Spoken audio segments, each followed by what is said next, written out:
dengan kendaraan, walaupun baik kendaraan kakinya tetap lari. Tunggu.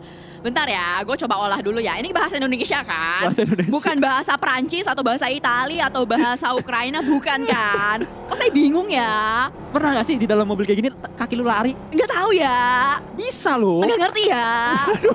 Kenapa ya? Capek banget ya.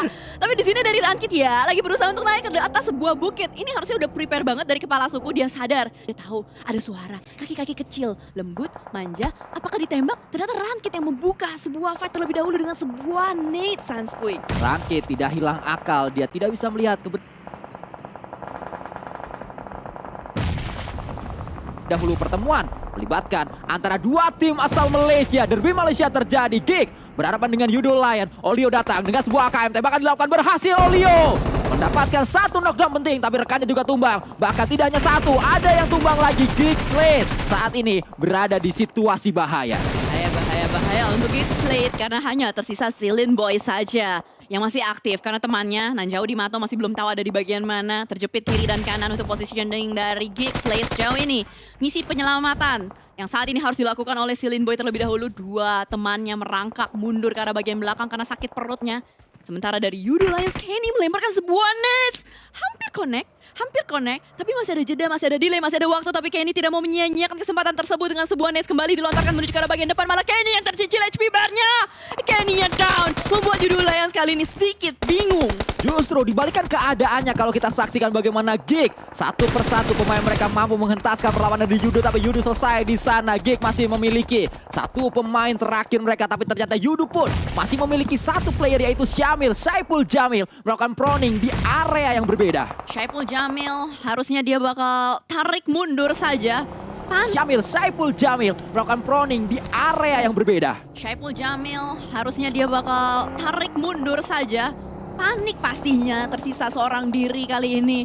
DBD pun berusaha untuk mendapatkan player terakhir tersebut dari Silin Boy, dan Syamil tercicil HP bar-nya. Entah bisa selamat atau tidak untuk seorang Syamil, tapi dari Cool, PBE berhasil untuk menculik satu player dari Void, Lapar 7, dan dominating untuk DBD sejauh ini.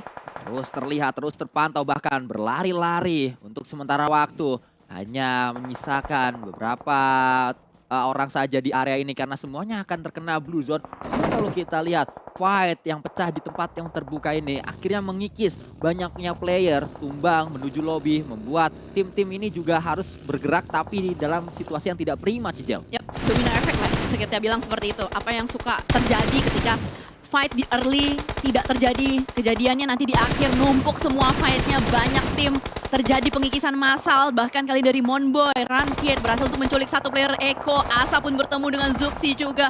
Banyak fight akhirnya timbul di stage keempat karena Zona sudah mulai bergerak masuk. Jimmy OP yang tadinya dia ngangkat banget buat DBD, kali ini dia harus terjatuh lemas. Dan bahkan Syamil kembali menjadi pahlawan untuk timnya, menjadi last man standing untuk Yudo Alliance. Muhammad Syamil Najmi, itu adalah nama lengkapnya, pemuda kelahiran 19 September 2006, usianya 16 tahun, Cijal.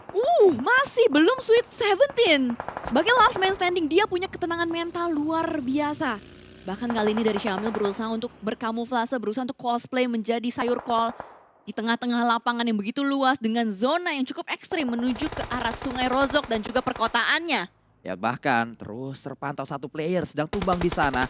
Itu adalah pemain dari PBE, sehingga PBE perlu membangun sebuah jalur evakuasi atas PJEV. Tapi PJEV pastinya tidak membuat ini mudah untuk PBE karena PJEV terus memberikan gempuran demi gempuran. PBE sadar mereka harus membangun sebuah smoke terlebih dahulu. Tembakan dilakukan dengan DBS, jaraknya terlalu jauh. DBS digunakan di tempat seperti ini. Dan ini adalah momen untuk Red Face memasak grenade cukup matang, well done kah? Atau masih medium well menuju ke arah bagian depan, splash damage saja yang masuk. Dan ternyata Luxi pun yang down akibat ulah dari seorang Rankit. Red Face masih berusaha dengan nades keduanya kali ini. Kembali percobaan kedua dilontarkan menuju ke arah bagian depan. Akankah diskon Ramadan terjadi? Dan diikuti juga dengan follow up tembakan-tembakan kiri, ternyata kosong. Red Face-nya down juga. Red Face cukup bingung karena di kanan ada, di kiri ada, areanya miring membuat dia tidak bisa melakukan tembakan dengan leluasa, dan itu dimanfaatkan oleh PBE yang memang unggul jumlah di tempat kejadian perkara. PJEV memang masih memiliki satu pemain di belakang, tapi jaraknya terlalu jauh, Cijal, sehingga tidak ada backup yang terjadi. Yap, ini yang bisa dibilang miring. Tadi udah dibahas sama Sansui, terrain yang susah untuk dimainkan karena posisinya membuat apa ya, tembakan tuh nggak mulus, gerakan juga nggak mulus, dan di sini juga pergerakan dari Bigetron dan Dylan tidak mulus. Genfos kelihatan, woi, Genfos kelihatan dan BTR-nya pulang kah? Udah nggak kelihatan di map. Ya sangat disayangkan di peringkat ke-13 saat ini Bigetron harus menuju lobby. Kita memantau tidak hanya Bigetron, ternyata Void pun kedatangan satu persatu pemain-pemain dari tim Xavier, tapi Xavier diganggu oleh Back in Time. Nine Noise yang benar-benar membuat keberisikan, membuat bising di bagian belakang area rumah kecil atau Little Shack yang sudah diisi oleh teman-teman dari The Xavier. Sejauh ini di lockdown saja pergerakannya, tidak bisa kemana-mana. Nine Noise tidak akan membiarkan pemain-pemain dari The Xavier keluar dengan mulus. Apalagi dari Back in Time, enak banget dia punya rumah entry untuk yang ada di bagian kiri bawah itu tuh masuk ke dalam. Void tidak berhasil bertahan, mereka pulang di posisi ke-12. Dan juga Void adalah tim yang saat ini diberikan dukungan atau mendapatkan dukungan penuh dari Gubernur Jawa Tengah, Ganjar Pranowo. Saya tadi melihat di postingan sosial medianya Void. Oh mantap sekali ya, dapat dukungan dari Gubernur. Jadi pastinya ada boostingan tersendiri juga, tapi di sini dari Back in Time pingin bisa mengeliminasi tim yang berusaha untuk nge-push dirinya, yaitu Box Gaming. Ternyata Box Gaming lah yang harus menghadapi kematian, dan sementara di kanan bawah kita melihat bagaimana rusuhnya map ini. The Xavier blunder, Rebis Nitsnya kena temannya. Sangat disayangkan, itu yang membuat justru mereka pulang menuju ke arah lobby saat ini. 5 elimination justru dimiliki oleh tim Vietnam yang lain, yaitu Box Gaming, Cijel. Yap. Tiba-tiba sisa 8 tim. Tiba-tiba sisa 8 tim saat ini. Di antaranya masih ada Alter Ego, di antaranya masih ada RRQ, di mana PJV juga masih ada di sana. Membuat Alter Ego satu pemainnya down. Oh, berarti bisa dibilang ini ada 3 tim secara bersamaan masuk dari pintu yang sama. Entry compoundnya sama. Alter Ego 2 player sakit perut. Lagi-lagi tersisa Okta seorang diri saja, tapi Microboy kelihatan terdeteksi oleh seorang Nerpeko. Voldemort, Tuan Muda, masih bisa diselamatkan nampaknya dari arah bagian belakang. Kamera bergeser menuju ke arah PBE yang kali ini akan fight. Ini udah hidup atau mati untuk antara Box dan juga PBE. Satu persatu pemain-pemain Alter Ego dibuat tumbang oleh granat PJEV. Pemain asuhan Denny Jember ini ternyata tidak bisa bertahan cukup lama. Kalau kita lihat hanya menyisakan 2 yang terakhir dari Alter Ego Ares. Yap, sejauh ini nggak bisa lagi diselamatkan 2 player yang knockdown tadi. Dan ternyata hujan granat atau red zone buatan masih terjadi juga di rumah garasi. Bahkan Boom Crazy pun berhasil untuk mendapatkan penculikan menuju ke arah SLD Gosu. Tapi PBE, berapa banyak granat yang dia miliki dari tadi nggak habis-habis. Bahkan kita lihat dari tas orang Cool, dia masih punya 2 lagi. Masih ada 2 percobaan terakhir yang bisa dilontarkan, tapi hati-hati Cool. Nggak sadar dia. Meledak di sana. Untung saja dia sadar dengan cukup cepat bisa menghindari lontaran utility-nya sendiri. Kaget, itu kaget banget. Granat dari Capone, diskon Ramadan buy one get one free, menghentikan laju dari PBE. Tidak bisa berbuat banyak PBE. Cool kali ini tertahan di bagian belakang, dan sebuah vaulting luar biasa dari seorang Sunoas. Box Gaming berhasil mengeliminasi PBE secara utuh. PBE berarti di peringkat ke-7 dengan 9 elimination. Bahkan Alter Ego dengan 2 pemain tersisa mencoba untuk melebarkan sayapnya. Ini bukanlah melebarkan sayap, tapi mereka berupaya untuk masuk menuju zona karena zonanya tidak di tempat mereka. Yap, mau nggak mau mereka harus nge-push posisi atau sisi defensif dari RRQ. Tapi masalahnya mereka sisa berdua nih, Sanskui, Fnatic dan juga Okta. Apalagi posisi dari Fnatic udah ketahuan banget itu ada di bagian mana. Sudah dikunci, sudah di lock juga oleh Mort dan juga Asa. Percobaan granat akankah dilontarkan? Ternyata tidak, karena itu granat terakhir dari Mort. Sepertinya bakal dicobain. Oh nggak jadi. Oh agak galau ya. Ya nampaknya terus ingin memutuskan, tapi untuk memutuskan hal seperti ini pun Mort sedikit kebingungan. Karena tinggal 1 yang terakhir. Sehingga tidak mudah untuk bisa mencoba. Ini adalah percobaan yang sebenarnya bisa menghasilkan 1 elimination. Karena harusnya sudah diketahui di mana posisi pasti. Tapi ya inilah kehidupan Cijel. Harus memilih dan tidak dipilih juga oleh Mort. Ku coba melempar granat. Granatku lempar. Nggak jadi. Nggak jadi. Lempar lagi?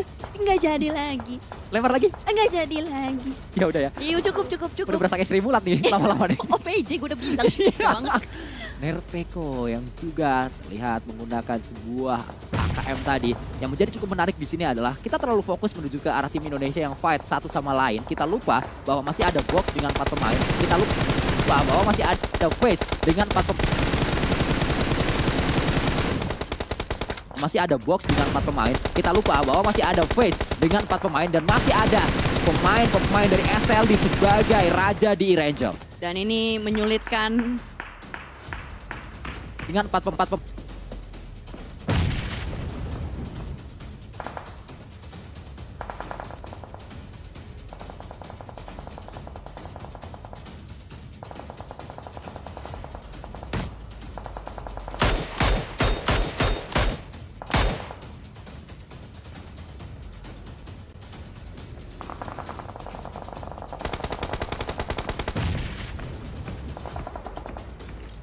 Dan ini membuat RRQ memiliki tempat yang nyaman. Mereka sudah spread out. Mereka sudah mengirimkan satu player dari RRQ untuk menjaga edge of the circle juga di bagian pinggiran atau bibir zonanya. Dan bahkan dari Box Gaming masih lengkap dengan 4 playernya. Bisa dilihat di sini tim Indonesia yang masih bertahan, masih cukup kokoh. Hanya RRQ saja. RRQ, mereka adalah tim yang turun di school sehingga Rozok adalah tetangga mereka. Mereka tinggal bergeser sedikit, ini adalah keuntungan yang memang dimanfaatkan dengan sangat baik. Kita harapkan RRQ bisa terus memanfaatkan keuntungan ini, bisa membuat mereka juga mendapatkan WWCD untuk hat-trick. Berturut-turut Indonesia mendapatkan WWCD. Yep, semoga hal tersebut bisa kejadian, apalagi didukung dengan 4 player yang masih cukup prima sejauh ini. Asal jangan keculik sama SLD aja sih, karena kita tahu bagaimana dari Gosu, Parajin, dan juga Kwang punya kesabaran luar biasa, tapi kesabaran tersebut akhirnya dipatahkan oleh seorang Mela. Lama banget di belakang, akhirnya diganggu dan Parajin pun akan melakukan misi penyelamatan. Tapi masalahnya Blue Zone-nya udah gerak juga nih Sanskui. Ya, yang sabar dipatahkan dengan yang jago dan yang berani untuk nembak. Karena Mela jago dan Mela berani, nggak takut untuk melakukan tembakan dari tanah atau dari air maksud saya. Dan kembali kita melihat Voldemort lah yang tinggal menyelesaikan semuanya. Elimination kembali hadir untuk tim RRQ. Ini enak banget sih buat RRQ. Posisi dari Voldemort di atas angin karena dia ada di posisi balkon juga. Bisa melihat ke arah bagian kanan, kiri, depan, belakang. Asal jangan overpick aja. Dan Mela mencoba percobaan menembak dalam air. Atraksi lumba-lumba. Menuju ke arah Box Gaming dan sukses nampaknya. 2 player dari Face Clan bisa dibilang pincang. Tapi masih cukup mengganggu gitu loh. Siapapun yang ada di depan mereka. Tembakan terdengar terus menuju ke arah Mela. Mela sudah mulai ketahuan dan yang mengetahui Mela adalah Box. Fight ini semoga terus terjadi tapi RRQ terkena Blue Zone mereka. Terlihat tadi dari Elimination Fit atau maksud saya dari Alive Status. Dan Nerpeko pun masih bisa mendapatkan 1 player Gosu dan Mela masih melakukan atraksi lumba-lumba juga. Mela berenang. Mela berusaha untuk selamat dari jekatan maut, tapi RRQ mengirimkan 2 playernya untuk membuka jalan. Di push player-player dari SLD. Khawatirnya gue adalah mereka fight dengan SLD, tiba-tiba Face Clan ikutan tembak dari bagian River. Yang lebih mengkhawatirkan adalah Box sebenarnya Cijal, karena kalau kita lihat Box ini sabar, mereka tinggal menunggu dan ini adalah momen Box akhirnya keluar dari persembunyiannya. Dan mengerikan sekali Levis dengan 6. Satu menuju ke arah Mela.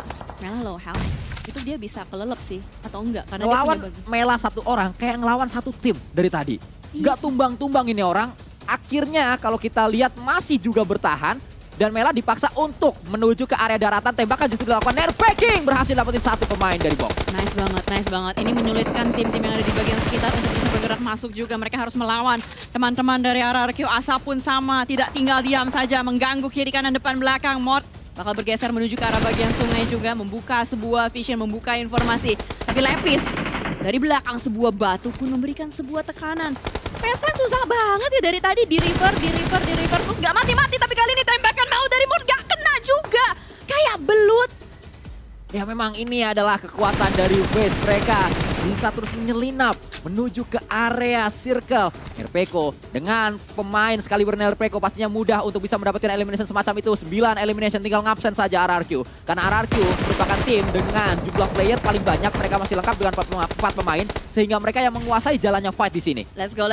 Kita gaungkan dulu Indo Pride. Kita semangatin mereka. Take my energy RRQ. Asa dengan Nate-nya mengconnect. 1 lawan. Mormon down. Mela masih di dalam air. Lempar granat.